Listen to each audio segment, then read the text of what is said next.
Mohon izin bertanya Gus, saat saya sedang melakukan perjalanan, saya mampir di masjid besar untuk sholat maghrib. Kebetulan pas mau iqomah hujan deras. Dan sebelum sholat imamnya bilang, nanti kita sekalian sholat jamaah isya ya, tolong diniatkan. Saya langsung kaget, loh isya kan waktunya panjang, emang bisa dijamak pas waktu maghrib. Jadi selesai sholat maghrib 3 rakaat, langsung sholat isya 4 rakaat. Pertanyaan saya, bagaimana hukumnya Gus? Ada pengumuman diskon 40 juta kalau panjenengan beli mobil expander. Syaratnya adalah panjenengan berKTP Sukoharjo. Misalnya bupati ini ngomong semua warga berKTP Sukoharjo, kalau beli mobil expander baru saya potong, saya kasih diskon 40 juta. Enek wong Solo moro teng dealer Solo Baru ndelek Solo napa ndelek Sukoharjo?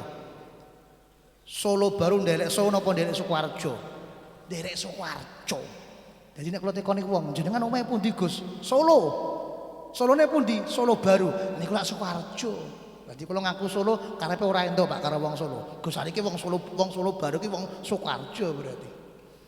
Tapi piyambakipun teng dealer Solo Baru nggawa KTP Solo.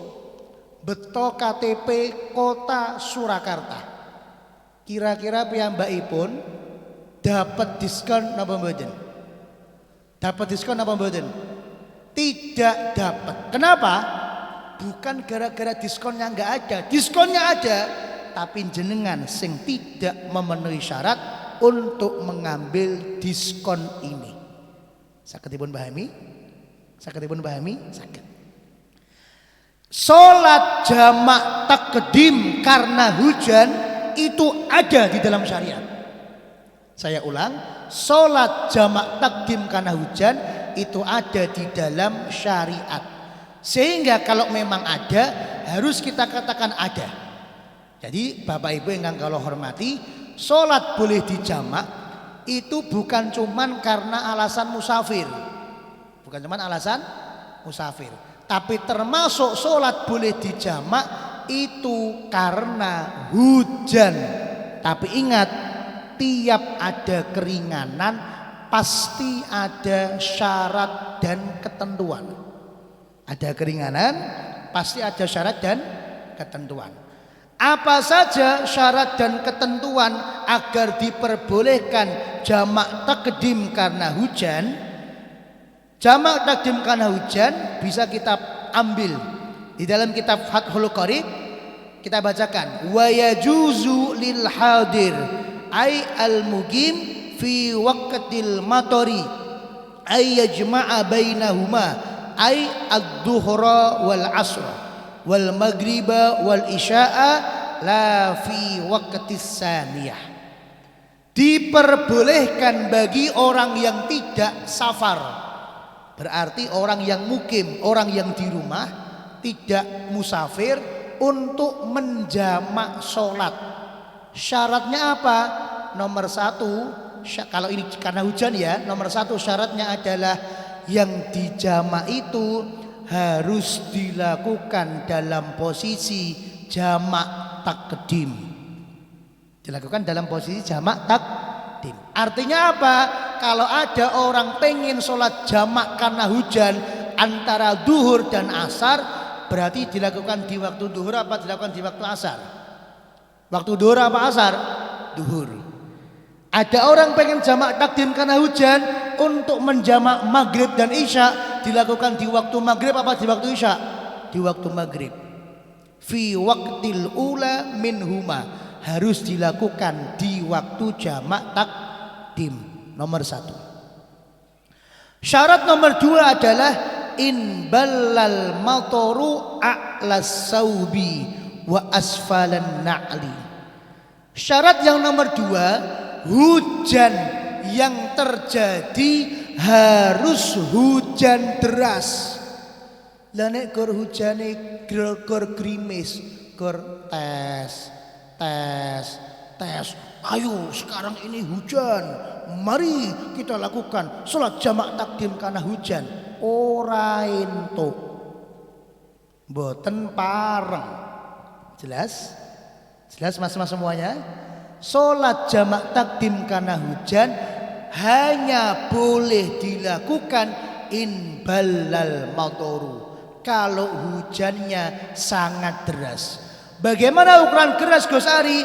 A'las saubi wa asfalan na'li, yang kalau panjenengan keluar dari masjid tersebut tidak memakai payung, tidak memakai mantel, dalam waktu sekejap langsung bers basah kuyup, dari mulai atas kepala sampai bawah sandal itu langsung seketika bers basah kuyup.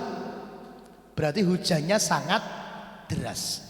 Jadi kalau hujannya hujan, beda lagu nih datang lali lagu nih melani rasido.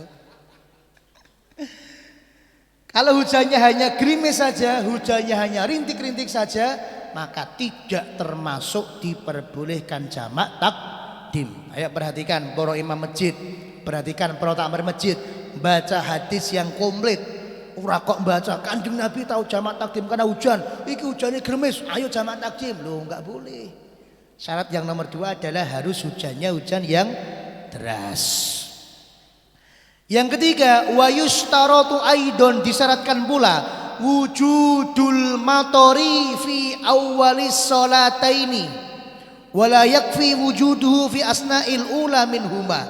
Hujan yang deras tadi harus sudah ada ketika imam takbiratul ihram sholat yang pertama. Kok ketika sebelum takbiratul ihram hujannya deras, tapi menjelang takbiratul ihram hujannya mandek, maka tidak diperbolehkan jamak takdim. Contoh, mangkat ke omah terus banget, mangkat ke omah jawaipun deres sangat. Terus kemudian pun dikomando, saudara-saudara, ini kita memenuhi syarat untuk melakukan jamak takdim, mari semuanya niat jamak takdim. Begitu ajeng takbir mandek. Mandek niku mergo Gusti Allah, mboten mergo pawang. Nggih, aja dikira mergo pawang. Pawang niku ternyata yo ndelok BMKG. Jadi nek meh dibayar, Bu, Pak, jenengan tak dadino pawang, aku duwe acara tanggal 30 September. Iso napa mboten? Niku saurunge jawab ternyata piyambakipun ndelok teng BMKG. Nek 30 September terang, wani mangkat. Menek udan golek alasan. Wah, kula niku sibuk. Sebab napa? Teng BMKG kondone udan.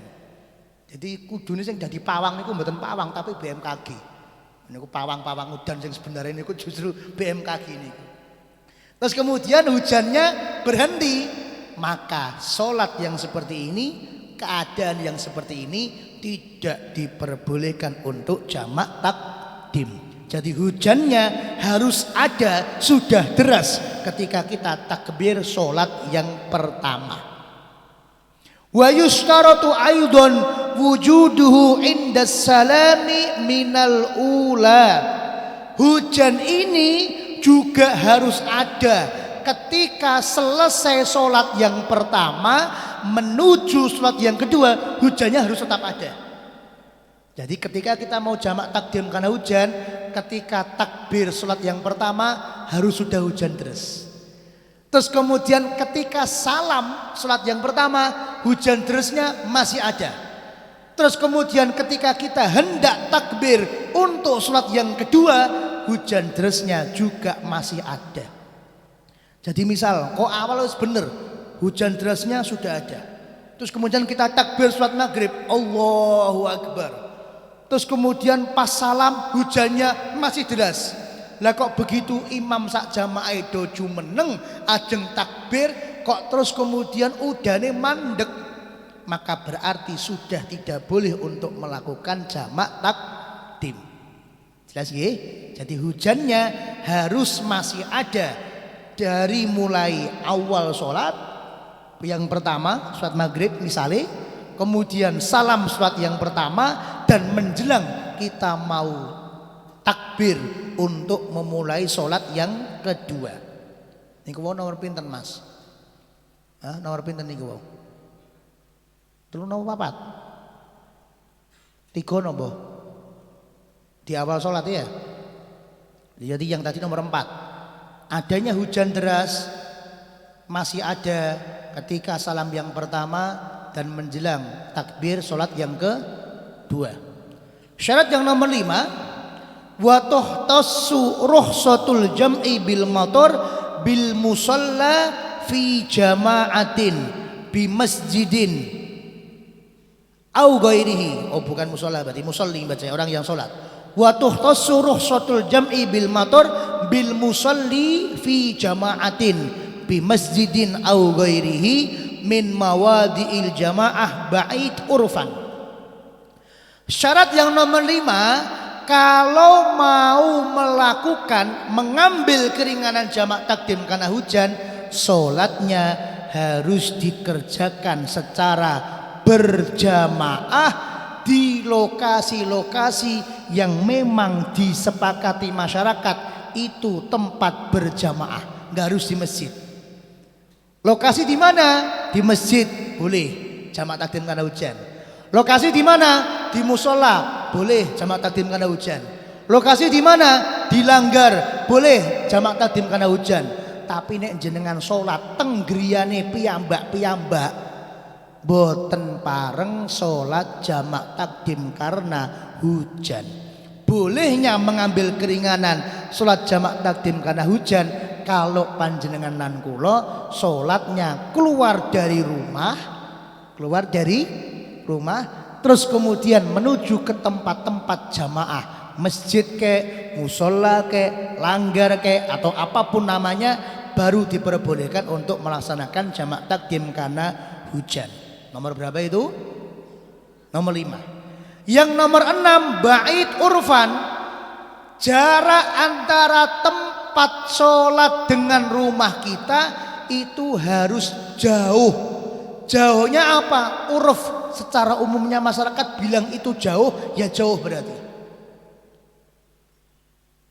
Kira-kira masyarakat mriki atau santri jenengan melampah dari jalan raya Solo Sukoharjo menuju ke pondok, kira-kira jenengan anggap jauh napa dekat? Jauh napa dekat? Jauh napa dekat? Nek kanggone kula sing ora iso mlaku, ya aduh. Wong kula mlaku sithik mawon ngos-ngosan. Nek ngajeng umroh latihan sik ben ora ngos-ngosan. Ngoten napa mulih bengak-bengok. Labbaik Allahumma labbaik. Ngoten nganti swarane entek mangke pas umroh biasane. Tapi nek kanggone panjenengan ingkang kulinten teng Sabin yang biasa di sawah, insyaallah kok mayoritas masyarakat Seloraya nganggep melampah dari mulai jalan raya menuju kepada Darul Hidayah itu jaraknya dekat. Sebab nopo? Kathah tiang-tiang sing mandhap bis, mandhap mriku terus kemudian melampah mriki. Anten santri-santri sing pas wayah pulang sing pun gede-gede niku pamit nyuwun izin ngebis piyambak. Ketika kula tekoni, "Aduh mboten bisa teng mriku." "Celak Gus." "Aduh mboten Bu, melampah mriki." "Celak Gus." Berarti kalau sekiranya masyarakat menganggap bahwa jarak tersebut adalah jarak dekat antara rumah sampai kepada masjid, maka berarti untuk orang model seperti itu tidak diperkenankan ikut jamak takdim karena hujan. Bisa dipahami Bapak Ibu? Bisa dipahami? Bayangkan zaman Rasulullah itu masjid hanya ada di kota-kota besar. Orang-orang pegunungan, orang-orang dusun itu kalau kau mau ke masjid jalannya itu belasan bahkan puluhan kilometer. Lah sakniki teng Solo Raya, sak RT masjidnya pinten? 7. Oh. Sak RW masjidnya 20. Sak kelurahan masjidnya atusan. Gitu. Sak gang mawon masjidnya loro Pak kadang Pak. Ki masjid perumahan, ki masjid kampung. Nek mboten iki masjid sing nganggo kunut, iki masjid sing ora nganggo kunut. Gor beda kunut kalau ora kunut gawe masjid dhewe. Gor beda dan Jumat siji napa loro gawe masjid dhewe. Nah sakniki melangkah pirang langkah pun masjid. Maka berarti kira-kira syarat ini terpenuhi enggak kalau di Seloraya? Jangan jawab ya Mbak. Maka jawabanipun kalau semua syaratnya terpenuhi baru boleh jamak. Kalau nggak terpenuhi berarti nggak boleh. Syarat nomor berapa? 6. Yang terakhir syarat nomor 7 adalah wa yata'addad dahibu lil masjid au ghairihi min mawadhi'il jamaah bil matori fi tariqih. Terdapat masyaqqah yang sangat kalau piyambakipun nekat berangkat dari rumah ke masjid atau dari masjid pulang ke rumah terus nanti dari rumah berangkat ke masjid lagi. Nekat seperti itu dalam keadaan hujan deras terdapat masyaqqah yang sangat. Masyaqqah yang sangat itu apa? Kesulitan yang sangat sulit. Bisa jadi bajunya kotor, bisa jadi bajunya kembroh. Kenapa? Karena tidak ada mantol, karena tidak ada payung, karena tidak ada tempat teduh untuk bernaung dan lain-lain sebagainya. 7 syarat ini kalau terpenuhi semuanya baru boleh melaksanakan jamak takdim. Saya ulang, jamak takdim karena hujan diperbolehkan, ada dalam syariat, tapi harus memenuhi 7 syarat. Yang pertama adalah sholatnya harus dijamak takdim, tidak boleh dijamak takhir. Yang kedua, hujannya harus deras, tidak boleh hujan yang rintik-rintik kemudian jamak takdim karena hujan, tidak boleh, hujannya harus deras. Yang ketiga, hujannya harus ada sebelum kita takbir sholat yang pertama. Yang keempat, hujannya masih ada ketika kita salam sholat yang pertama dan kemudian hendak takbir sholat yang kedua. Yang kelima, hanya boleh mengambil jamak takdim untuk orang-orang yang melaksanakan sholat di luar rumahnya, yaitu di tempat-tempat jamaah, entah di masjid, entah di musola, entah di langgar. Kalau sholatnya di rumah nggak boleh jamak takdim. Yang keenam, tempat jamaahnya tadi jauh dari rumahnya jamaah, jauh dari rumahnya orang, kecuali bagi imam. Nih bagi imam rumahnya dekat boleh. Kenapa? Karena dia yang tugas ngimami. Tapi bagi jamaah yang rumahnya jauh boleh ikut jamak takdim, yang rumahnya dekat nggak boleh ikut jamak takdim. Dan yang ketujuh, terdapat kesusahan yang sangat, terdapat masyaqqah yang sangat apabila dia pulang ke rumah terus kemudian dari rumah balik ke masjid lagi, terdapat masyaqqah yang sangat. Maka pertanyaannya, nek kondisi zaman sekarang terutama di Solo Raya mergine aspalan, bahkan enten sing mergine cor-coran. Yang kedua, payung dan mantol atasnya wong zaman sakniki nek ngomong ora duwe payung kula kok ora percaya. Wong jenengan buka rekening BRI hadiah payung kok. Hah? Jenengan buka rekening napa hadiah mantol sakniki. Terus kemudian jarak masjid dengan rumah rata-rata kok cedak-cedak kabeh. Apakah kondisi semacam ini bisa dihitung sebagai masyaqqah, sebagai hal-hal yang dapat diambil keringanan jamak takdim karena hujan? Kita kembalikan ke daerah panjenengan masing-masing. Berarti jawabannya jamak takdim karena hujan ada dalam syariat. Tapi setiap kita mau mengambil keringanan harus terpenuhi 7 syarat yang saya sebutkan tadi. Itu ada di dalam kitab Fathul Qorib dan juga ada di dalam kitab mayoritas di dalam madhab Imam Syafi'i.